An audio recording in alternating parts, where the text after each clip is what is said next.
Welcome to Asia Pacific Defence Reporter, your go-to source for cutting-edge security insights in the region.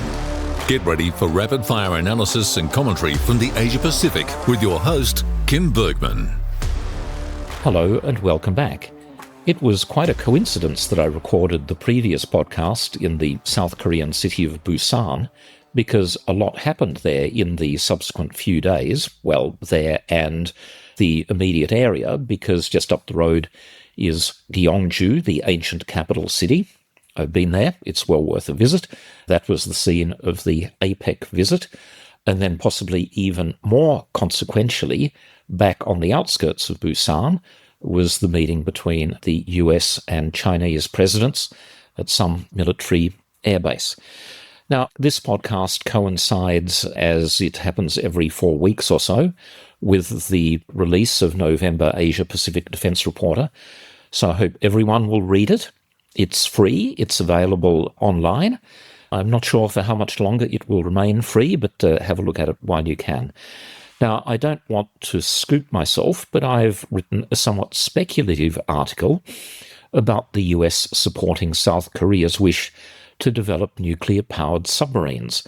That was one of the most consequential aspects, at least for Australia, of the meeting between South Korea's President Lee and US President Donald Trump. But I'll come back to that. Now, in the previous episode, I need to make a slight correction when I was waxing lyrical about the KF-21 fighter aircraft. That's the indigenously developed supersonic twin-engined jet. I said that it was a single-seat aircraft.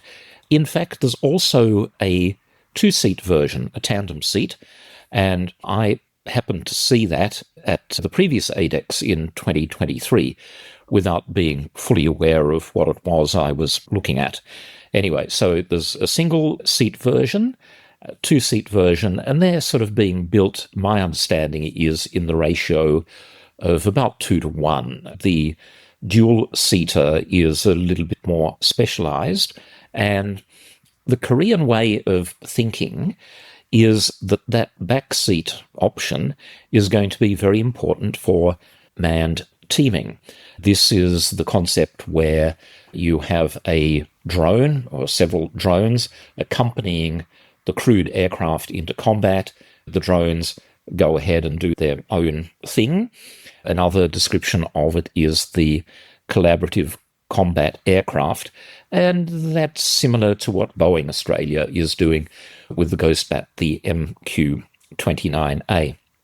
And at this huge ADEX show, there were at least 2 close combat aircraft developments underway. The main one seemed to be with Korea Air, and that's not to be confused with the airline. It's all part of the same group, but they have a military wing as well. And they have a development known as LOWUS, L-O-W-U-S. You can find that online, I'm sure. And then also Korea Aircraft Industries. They have come up with a weapon-carrying modular close combat aircraft. And even though company executives tend to be a little bit guarded about the exact status of these programs, as Australia is, sometimes frustratingly so, about Ghostbat, I believe that both of them are flying.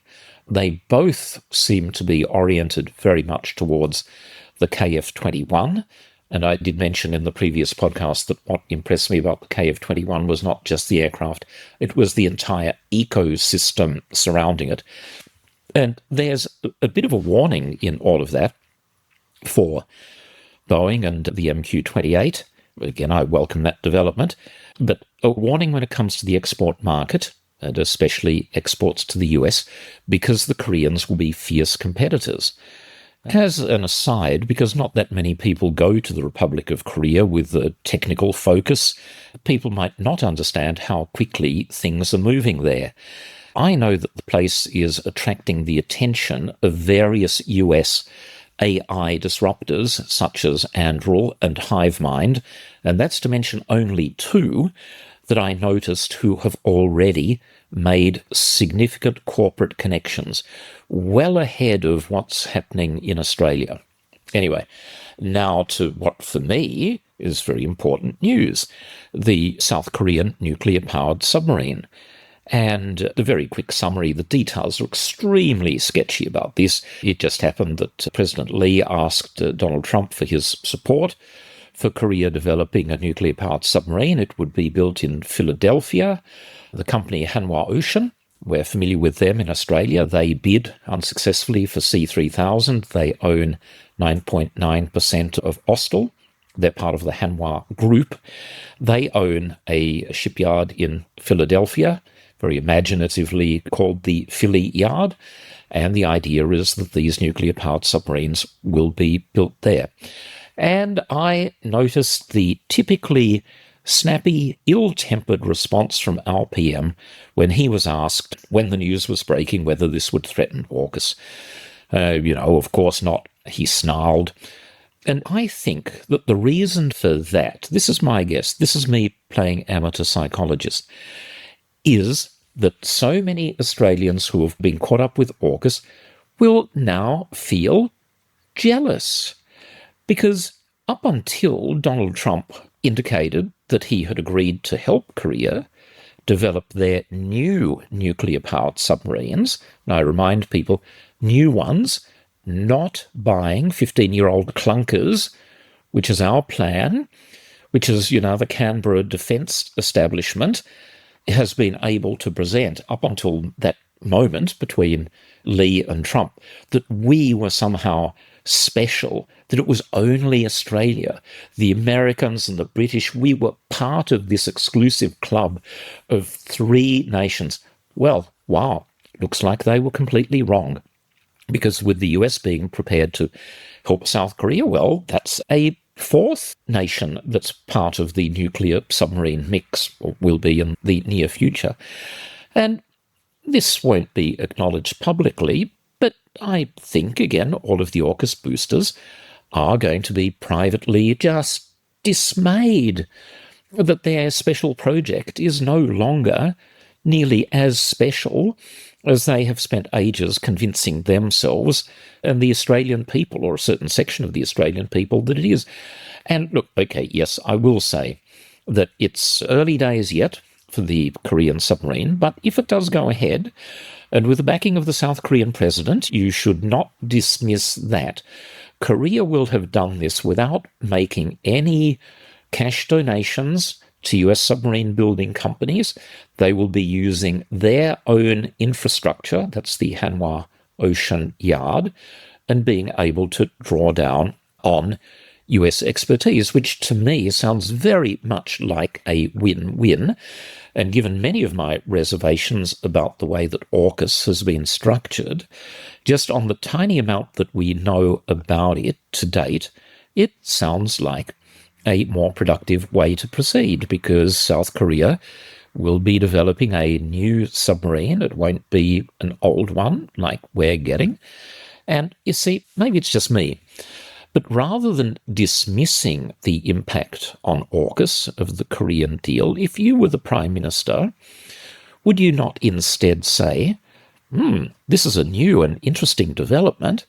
We will be speaking with the ROK as soon as possible to see if there are any overlaps with what we are doing. I mean, that would be my position, but I would be, of course, very surprised if any of the AUKUS club in Australia was prepared to divert from the path that they have been telling everyone is the only way to go, and it's all come about because of this special relationship that we have, which clearly we don't. Now, another question. Does the Republic of Korea need a nuclear-powered submarine? In my experience, in my judgment, probably not really, since all the important waters from a strategic point of view are very close to the Korean peninsula. Korea doesn't have any overseas colonies a long way from home, or none that I'm aware of, and if it wants to carry out extended submarine operations in the South China Sea, they have a large fleet of extremely capable diesel-electric submarines with air-independent propulsion, so they can remain submerged for 20-plus days, so that they can do that at a far more affordable cost already with their existing fleet. So why would they actually want a nuclear-powered submarine? Well, there are a couple of things. There are rumours that North Korea might also be developing a nuclear-powered submarine. Same sort of calculation. I don't think they really need it, but if they go ahead, South Korea would probably like to be in front of them. Then there's also, and you can never leave this out, in my opinion, that there's often an element of rivalry with Japan when it comes to Korean developments. It's, they're long intertwined and at times very tragic history, with the place being a Japanese colony between 1904 and 1945, and earlier Japanese invasions, of course. By the way, it'd probably be a single one of these factors, but more likely a combination. So could it be a case of beating Japan to the punch? Yeah, maybe. I saw something similar happening with an aircraft carrier. Korea was very keen on developing an aircraft carrier. There seemed to be no particular reason for them to do that, but they were pressing ahead with it. Now, that idea hasn't gone away completely, but it seems that the former aircraft carrier, resembling a US Nimitz class or something like that, might have been converted into an uncrewed combat aircraft vehicle carrier. And if that's the case, that would seem a more sensible thing. And that is indeed what China appears to be doing.